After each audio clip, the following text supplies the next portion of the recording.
Hello everybody, happy Friday, and today we're going to be doing lecture 5.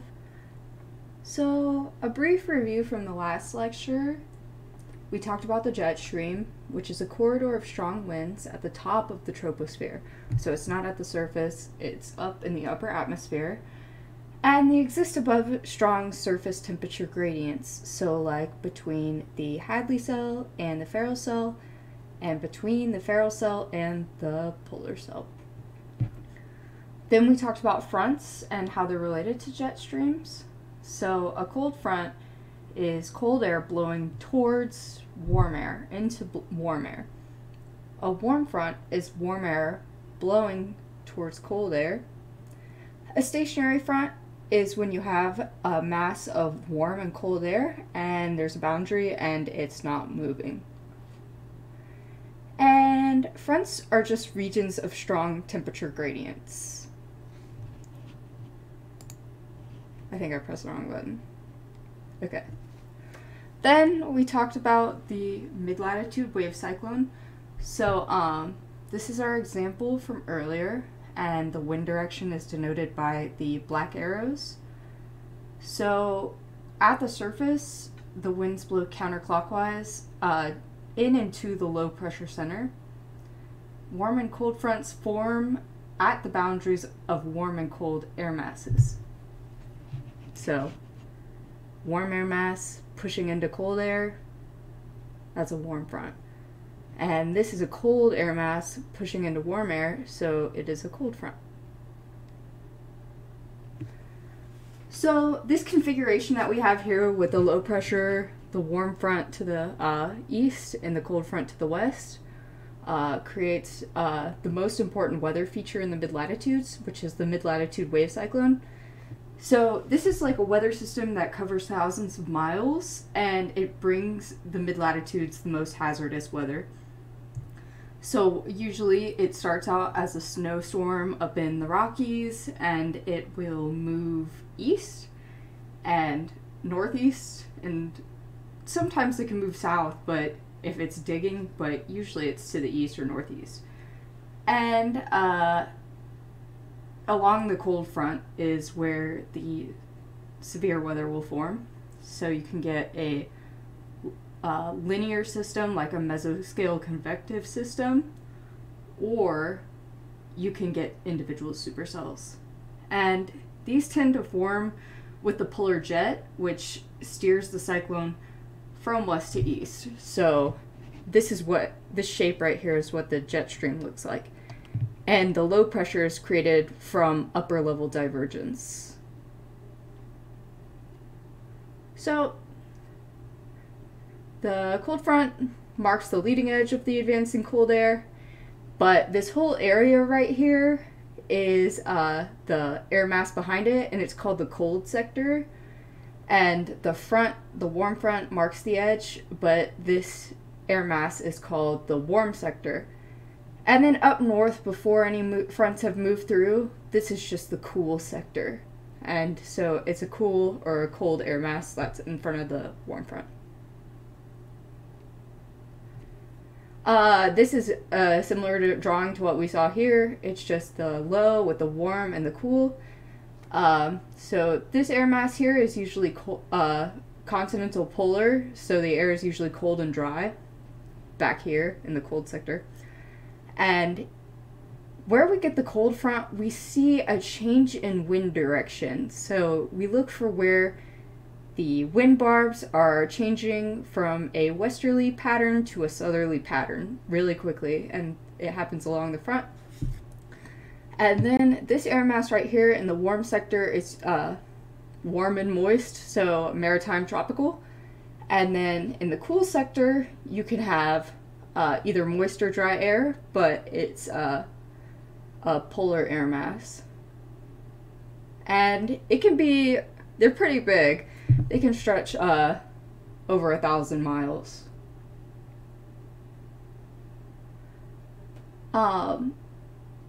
Yeah, so like what I just talked about, the temperature gradients, you also have the shift in winds. And that word is called wind shift, which is an abrupt change in wind direction over a short distance. So what happens along a front, um, and you have winds that converge along the front. So there's air moving in opposite directions, and at a cold front, there's a change from north northwest to south southwest as you go west to east. Yeah, so just quick look for the winds quickly changing direction, and then a warm front, the winds change from south southeast to east as you go south to north. So yeah, and the wind direction change will be different based on the orientation of the jet stream. Like if you have a really deep trough, it's gonna go from like northerly to southerly, but if you have like a weaker trough, it could be more westerly. So this is where storms form. They form along the fronts because of the enhanced motion, uh, rising motion. So cold fronts, the motion is very sudden. So you have that sharp, cold boundary that's pushing up on the warm air. And this is what forms the severe weather. And then ahead in the warm front, it's more of a gradual motion. So you get lighter precipitation. And then at the low pressure system, the motion is kind of gradual. So typically you'll have light precipitation. Sometimes at this point you can have some strong convergence, but not always. And that's surface convergence. Mid-latitudes, they experience variable weather, extreme temperature and moisture changes, and strong storms due to mid-latitude cyclones. Yes. So, cold air is so dense that it advances more rapidly towards the warm air than the warm air moves into the warm sector.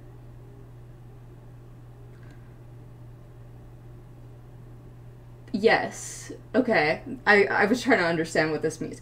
So this air mass, this warm air mass over here, is moving slower than this cold air mass. So this cold air mass will catch up to this warm air mass and they'll meet. They'll like zip like a zipper.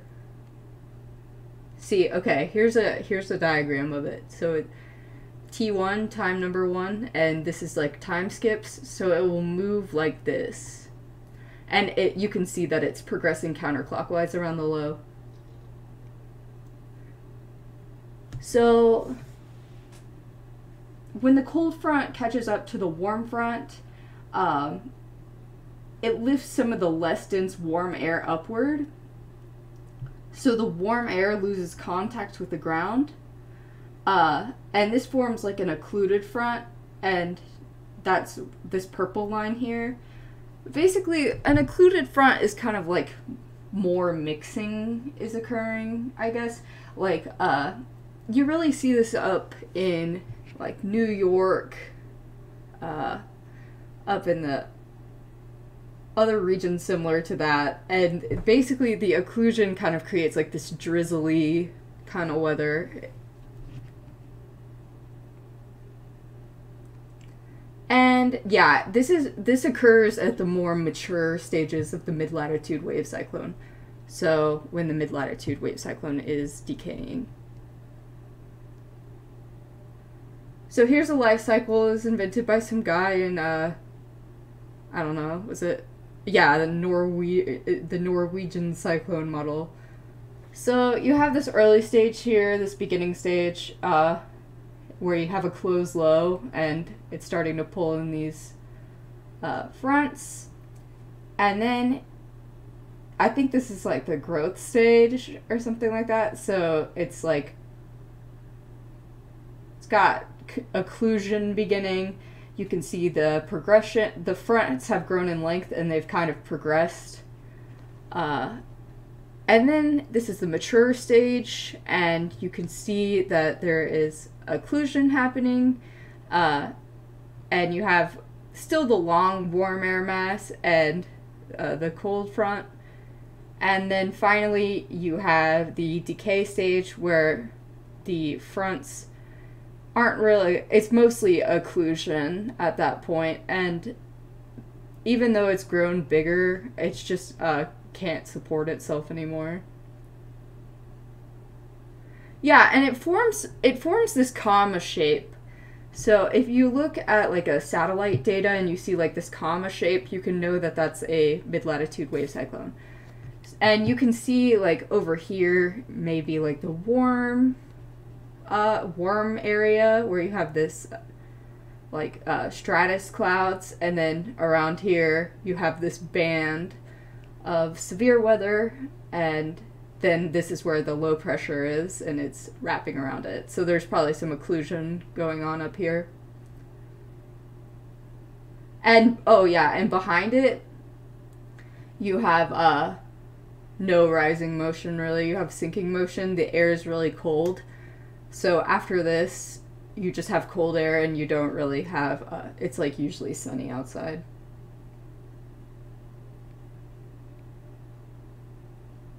Okay, so, yes.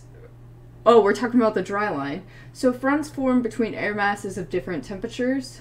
What forms between air masses of different moisture characteristics? That is the dry line. The dry line works really similar to cold fronts, and sometimes you can have both. So it's the boundary between warm and moist air mass and a warm and dry air mass. Okay, so they're both warm. Because dry lines don't separate air masses of different temperatures, they are not fronts. Okay, yeah, that's a good point. But they are still areas of enhanced rising motion because the air masses they separate still have very different densities. So yeah, dry lines are really common in Oklahoma, and they're hard to predict storms on. Like when we chase on dry line days, it's like really hit or miss, but you can get some really good storms on a dry line, especially supercells. Like you can get those to form. Like for instance, last year we had that Andover, Kansas tornado. That was a dry line tornado event. Yeah, and once the dry line passes, you can see a decrease in the dew point and the relative humidity, and a wind shift from southerly to westerly. So if you go on like Pivotal Weather, or if you go on the Oklahoma Mesonet app, you can look at the relative humidity and dew point map, and you can see a dry line really easily. Okay, yeah, this is where they kind of like to set up, like right here in the Oklahoma area. We get a lot of them, and so does Texas. So we got the warm and dry CT air masses and the warm and moist MT air masses, and they're converging, and that's because they're also being advected around the low pressure system. So warm, dry air is advected by the southwesterly winds off of the eastern Rockies, desert southwest, and Mexico, and then the warm, moist air advected by the southeasterly winds in the Gulf of Mexico. And we really do have a good setup having 3 different air masses, because sometimes you can get like 2 rounds of storms if you have a dry line and then you have a cold front. And sometimes they can kind of combine and like are really have bigger effects on the weather. So yeah, it's an orange line with closely spaced half circles pointing towards moist air. And at the leading edge of, okay, yeah, it's at the leading edge of the air mass, like the other front diagrams and stuff. This is also at the leading edge, and it's just the boundary between the air masses. Yeah, so this is the mesonet like I was talking about. It's very apparent where the dry line is. It's usually not hard to tell. Dry lines occur infrequently, unless you live in Oklahoma and it's April and May. And the dry air is more dense than the moist air. So it's the same thing as a cold front, it's just the density is different for a different reason. Yeah, it's the moist air that's forming the clouds and precip. And yeah, it's the density difference.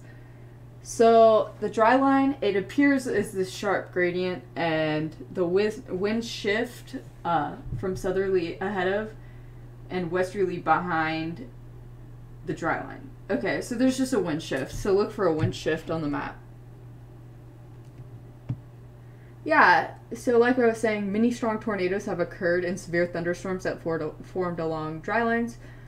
So this is May 3rd, 1999, and oh yeah, so this produced like the Moore and Oklahoma City F5 tornado.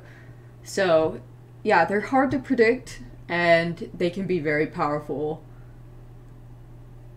This is okay, so the triple point, this is where the dry line intersects any component of a mid-latitude cyclone. So yeah, see like there's like this combined area of dry line and cold front.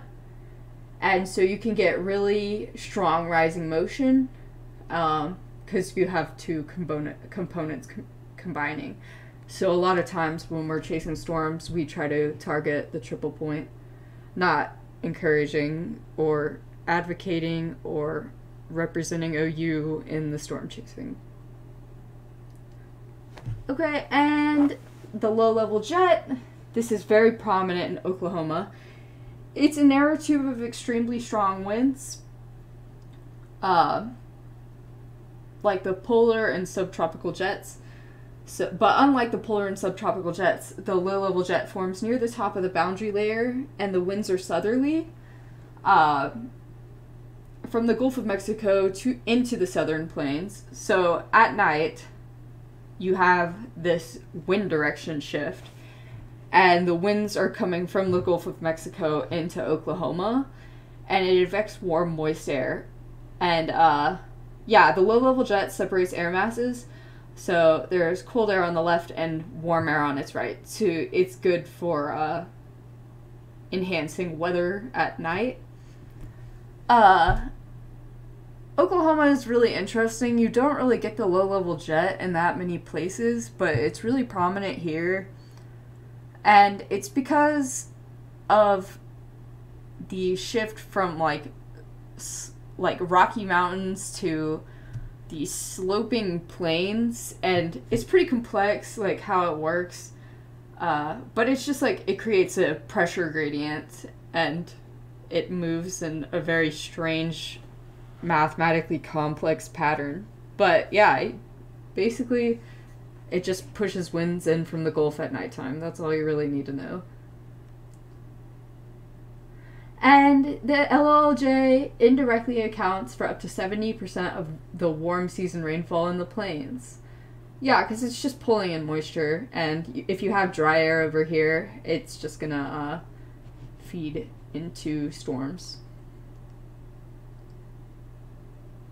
So sometimes it can reach up to the northern plains, but usually it's the southern and central plains. So Oklahoma is considered the southern plains, and Kansas is like the central plains.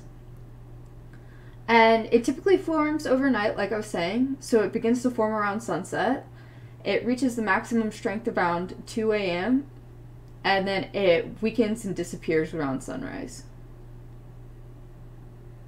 So, although it forms overnight, it can be enhanced and even sustained into the daytime by a low pressure center in the mid-latitude cyclone.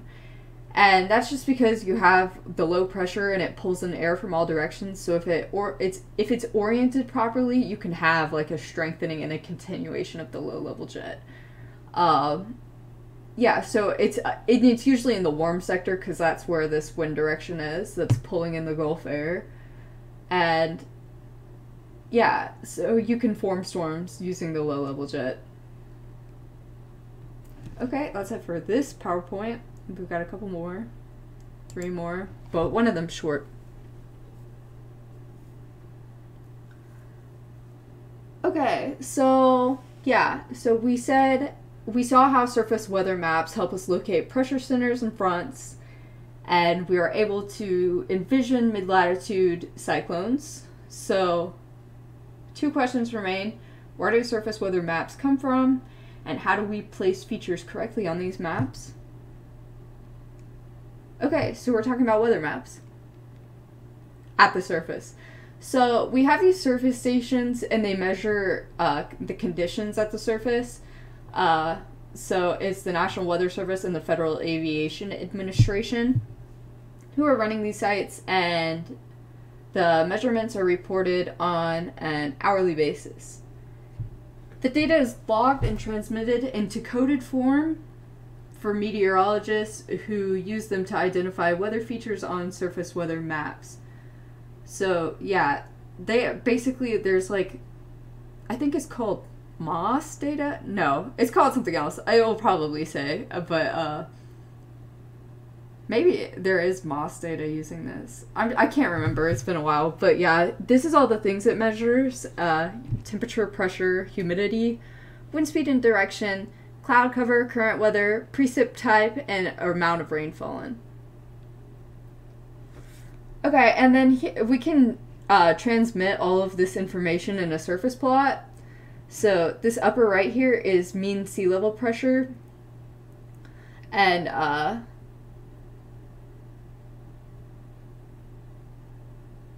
think, okay, so if it's a smaller value, I'm pretty sure you add like a 10, and if it's a larger value, you add a 9.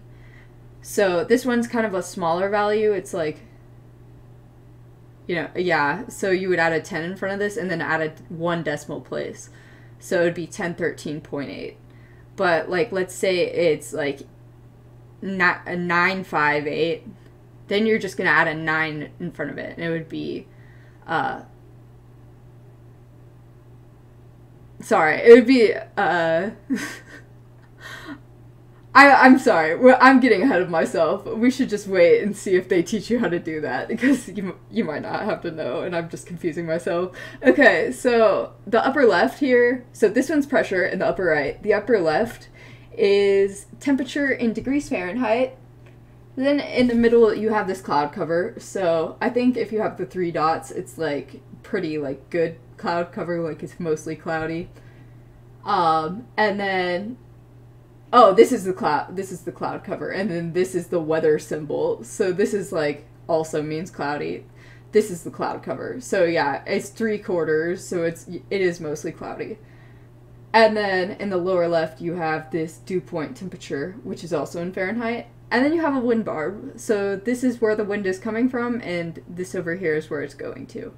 And so 10 knots, 20 knots, 25 knots, and it is southeasterly, so it's coming from the southeast. Okay, yeah, okay, this is good. They have a slide on how to decode these. So if it starts with a 0, 1, or 2, so the lower numbers, you put a 10 in front of the entire number. And then you put a decimal in front of the last number. And the units are in millibars, or hectopascals, so the same thing. So 018 would be 1001.8 millibars. So they just added a 10 in front of it, because it starts with a 0, 1, or 2. And then they added 1 decimal place. And then if it starts with any other number, so 3 through 9, you put a 9 in front of the number instead of a 10, and then you put a decimal point in front of the last number. So 9 instead of 10, but you put the decimal point still. And the units are still in millibars. So if you had 979, it would be 997.9 millibars. So this is the current weather right here, and the current type of weather is given between the temperature and dew point, and sometimes it's not given, but it just depends on if it was reported. And there's a lot of symbols, so if you see it, you can just look it up and figure out what the symbol is. But this is a cloud cover, and it's basically like if this is like, this pie is in the sky or whatever, like however much is dark is like how much is covered with clouds. So this is like 3/4 cloud cover. So yeah, so here's, oh, these circles, they mean rain. So this 3 dots is moderate rain. And then this pie slice is mostly cloudy. But there are more symbols than this, but there are like quite a few, as you can see, and you know, I haven't memorized them and I've made it just fine, but if you're interested in that kind of stuff, like, it could be useful. Okay, and then the wind barb gives you the wind direction based on where it's pointing from. So in this example, the wind is 25 knots and southeasterly, and you just think of it like an arrow. So this is like the end of your arrow, and this part is the point. And it can move 360 degrees around the middle circle to indicate wind direction. The positions of the other measurements never change, so the only thing that moves is the wind barb.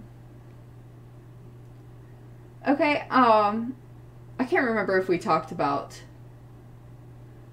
wind barbs. I think we did, but I'll just brief review. So the half one is 5 knots, the full line is 10 knots. If you have like a full one and a half one, it's 15, so they add, and then 2 full ones is 20 knots because it's 10 plus 10. Then we have this little flag thing, and it's 50 knots, and then we have a flag, a long, and a short, so 50, 60, 65 knots. And it points to the direction the wind is coming from.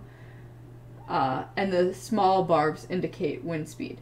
So, yeah, so this is where the wind is coming from, and this is where it's going to. So, in this case, all the wind is easterly, and it's moving west. So sometimes you will see a number in the lower right corner, which is not showing up. It's the 3-hour pressure change. Ignore it for this class. Yeah, okay. Yeah. Okay. Here's one that you can solve on your own if you want to. So, yeah, this is the stuff. I won't waste your time going through this, but feel free to go through it on your own if you want to practice. Here's another one. And you can also go through this one on your own. Alright. I'm not going to make you memorize this stuff for the exam, by the way. It's just good to know. So, yeah, this is what it looks like if you put those things all over a map. It looks bad. Even if you zoom in, it still looks kind of bad.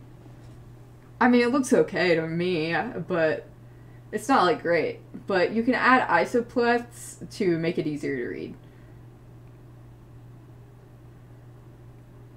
Okay, isoplething is so important they do it every single day at the National Storm Prediction Center. Wow. I did not know that. I thought a computer just did it, but I guess they do it on their own. So, it's a line or curve of equal values of an atmospheric quantity. So, if it's line of constant temperature, it's called an isotherm. An isobar is a line of constant pressure. An isodrosotherm is a line of constant dew point. I did not know that. An isotoc is a line of constant wind speed, or isotac. And then isohypse is a line of constant height. So labeling isopleths is important so we know the values of various lines. Yeah, the lines, they don't intersect, but you just can, like, you go through the observations where the variable is equal to the isopleth value, and it's like connect the dots of all of them that are the same. So yeah, on one side you have higher values, and on the other side you have lower values. And they can loop back on themselves to form circles, or they can go off the map. So like if you have a closed low pressure, it will have a circular isobar, but like sometimes the pressure extends across the map. And they're fairly smooth, they do not intersect, and there should be labels on them with values and units. Okay, so to contour, we must interpolate between observed values. So let's contour the 75 and 80 degrees isotherms. So yeah, let's first start with 75. So we have a few 75s up here. So it's just gonna go... Okay, so we have a 75 here, so it's gonna go this way. and then it's going to go between the 74 and the 76, because 75 would be around right here. Then it's going to go to the next 75, to the next 75, and to the next 75, and then off the page. For 80 degrees, so we have an 80 down here, and an 82 right here, and an 81. So we need to go this way, so we'll start off the map, and we'll go this way, and we'll go a little closer to the 79 than the 82. And then this way, we'll go over this 81. And then we see we have an 83 right there, so we go this way.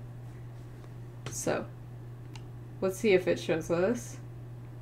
Okay, so there's the 75. Okay, she went off the map with this, but you don't have to.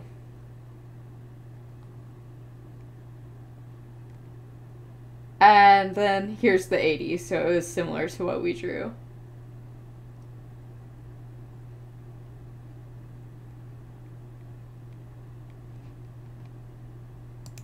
Okay, and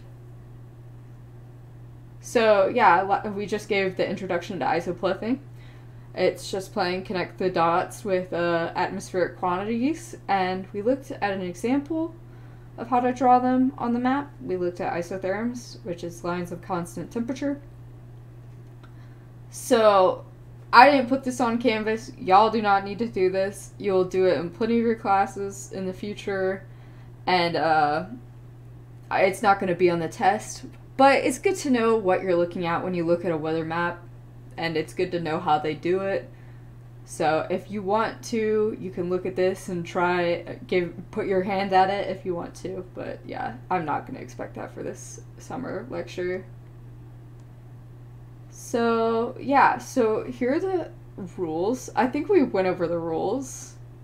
We went over the rules. So yeah, it takes patience and practice. That's true. You might get it right on the first try. I don't think it's that hard. Like, you'll do way more stuff that's way harder than isoplything. I wish you did isoplything in my class, but it's really useful, and after you practice it some, it really comes naturally. Okay, next. Okay. So yeah, isoplything is art, true. See, she got some comments on how the 75 degrees isotherms have to be connected at the top. Because that's what I was saying. I thought maybe they should be connected. They could be, but they don't have to be. Yeah, well, we don't have, like, what the values are up here, so we don't really know if they're connected. How she isoplyths a map and how I isoplyth a map won't be the exactly same of how you isoplyth a map. She really drives home that it's an art. So, yep. They should show the same general weather patterns. So isoplyths help us locate important weather features like high and low pressure systems and fronts. Yeah, so usually you'll have like this closed off area if you have a strong low, and similar with the high. And this is isobars. And yeah, so it's a local pressure center, and if you have like this value and it's like getting higher until it gets to this center part here, that's a high pressure, but if you see the value dropping, it's a low pressure center. Yeah, so if you have these isotherms that are closely packed together, so these are lines of constant temperature, this indicates a sharp gradient in a front, and the closer together they are, the stronger the temperature gradient is. So if you can get a strong temperature gradient, you can produce more powerful weather. And how do we know what type of front it is? We look at the wind direction. So here we can see that we have some northerly, northeasterly wind, and then it quickly changes direction to southerly, And so we can assume that we have cold air coming in from here and then warm air coming in from the south. And that lets us know that this boundary right here is the edge of a cold front. So this is the cold front and this is the warm front. So, wind blowing from warm to cold across isotherms is a warm front, and wind blowing from cold to warm across isotherms is a cold front. Yeah, so you want to look where the wind barbs are crossing over the isotherms. So you want this air to have to be blowing across the temperature gradient to move it. So let's see. Huh. It's kind of hard to read. I guess you have it crossing down here. So yeah, I would say it's, and right here you have it crossing. I would say that it's a cold front. Okay, so if you don't have air that's blowing across these, like, they should be perpendicular. And if you don't have wind barbs that are blowing across your isotherms, you don't have temperature advection. So, like, let's say you have, like, a wind barb that's going like this, and it's going parallel to your gradient, lines of your gradient, like, you don't have air that's advecting. Like, the air is just blowing into air that's more of the same temperature, so you don't have a front. Or you have a stationary front. Your front's not moving. Yeah, so we report our weather in UTC time. So it's Greenwich Mean Time. And we have to convert to our local time to know the times of observations and forecasts. And it's important because all the weather models are outputted in UTC. So from November to March, we're in standard time, and right now we're in daylight time. So during the standard time, we are 6 hours behind UTC. It's also called Zulu time, so it will be abbreviated as Z. So, like, let's say, for instance, we'll take 18Z.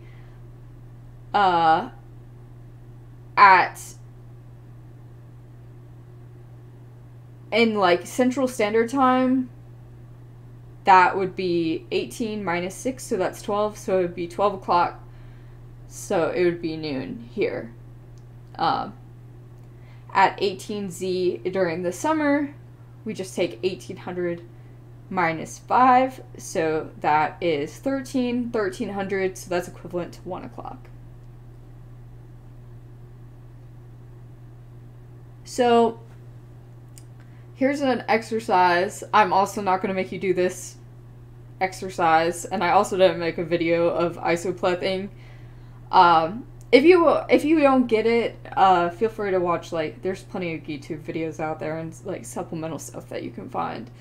But, or you can come to my office hours and I'll show you how to do it in Paint.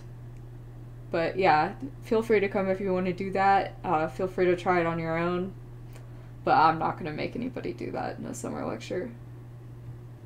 Yeah, so I think that's it for today's lecture. Let's double check. Yeah, we'll be done. So, I will see y'all next week. Have a nice weekend. Oh, and don't forget, your quiz will be due on Wednesday. It opens on Monday at midnight, and it closes on Wednesday at 11:59 p.m. And it's around 10 questions. It shouldn't be too difficult. And it's open notes. So, good luck. Let me know if you have any questions.